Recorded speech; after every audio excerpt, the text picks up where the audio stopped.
Hey, Craig Dostie here, once again, with Dostie's View for Telemark Tuesday.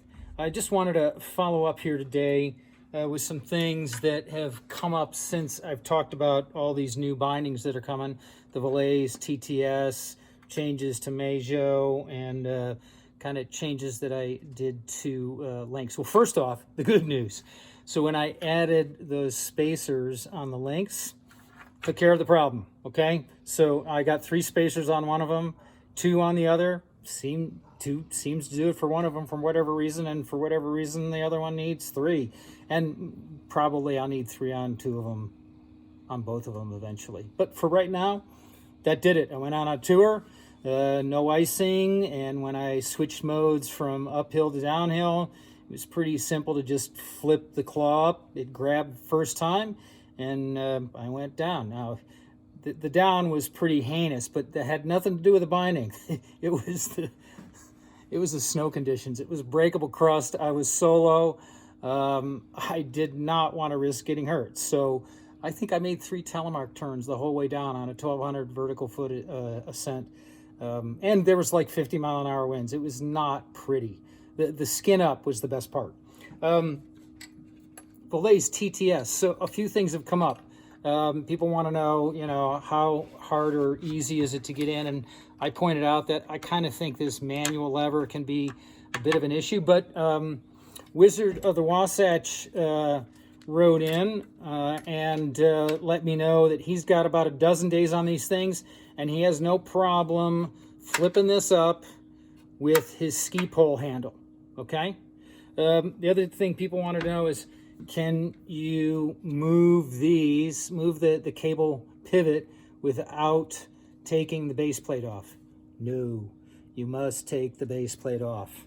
Now, I was thinking that once you did that, and after I took the toe piece off, okay, that, look at that, it's just a blank slate. All you got to do is drill holes for whatever you want, for whatever tech toe you want to use instead of the Voile one. Wrong.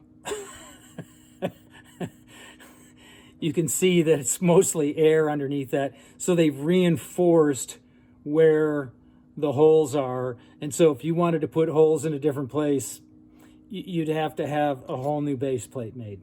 So looks like it's limited to Voile's base plate.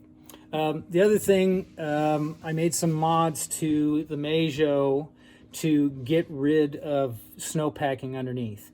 And what I did is I told you could just put in some foam in this cavity here and kind of hold it in with super glue. Well, it kind of depends upon the foam, and it kind of depends upon the super glue, because when I did it, the foam dissolved from the super glue. So I had to come up with something different. I did, all right? Where is it here? I thought I brought a prop out. I'm not seeing it. Well, just hear me now and believe me later, okay? What I did here was I put cardboard in vertically, so you can kind of see down the channels on the cardboard, and that's what fills this. And then I just used the anti-ice tape that came with Meidjo, and I cut it to fit in here. And then I ordered some other anti-ice tape that I put in here, all right? And I went out on a tour, and as I said before, it'll get rid of 90%. I was hoping when I did a little bit better job this time that it was going to get rid of like 99%. It did not. But it did get rid of 90% of the problems. So that's the good news on that, okay?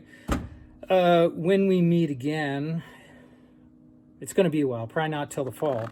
I think I'm going to start dealing in boots because, with this COVID thing going on, there's a good chance. We were hoping to see a new boot from Scarpa this next January.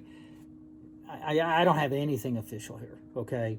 But just kind of the way things are looking already here at the end of April 2020, there's a good chance everything got held up, okay? So if you want an improved boot, you're going to have to join the Do-It-Yourself Club. And so this is just a little example of what I've done so far. I took an old TX Pro. I got rid of the two buckles here, and what I did is I used a buckled power strap that I got from a K2 boot, AT boot. Look at that, the thing comes off. I like these buckled power straps because you can loosen them and you don't have to reset the buckles and then just clamp it back down. And then the other thing that I did, because I ski in walk mode. Most of you don't, so this is probably not something that you would be willing to do, but I am. Since I'm always skiing in walk mode, I just got rid of the stake here. And that will also give me a greater range of motion on the cuff. But we'll deal with more of that next fall, because trust me, this is really kind of kindergartenish compared to what some folks are doing, and I want to share some of those tricks and what people are doing, because if you want to improve the cuff range of motion on your boot, make it lighter weight, things like that, you're gonna have to take things into your own hands, or you're just gonna have to be even more patient. And here's the other thing, all right, bottom line, we got really good gear right now, okay? So listen, have a great summer. Get out there, spread Telemark, go skiing. And if you want to support us, this is the new paradigm, okay? Advertising is not going to support Telemark skiing. It's up to you.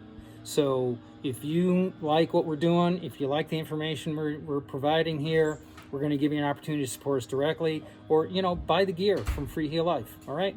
Have a great summer. Adios.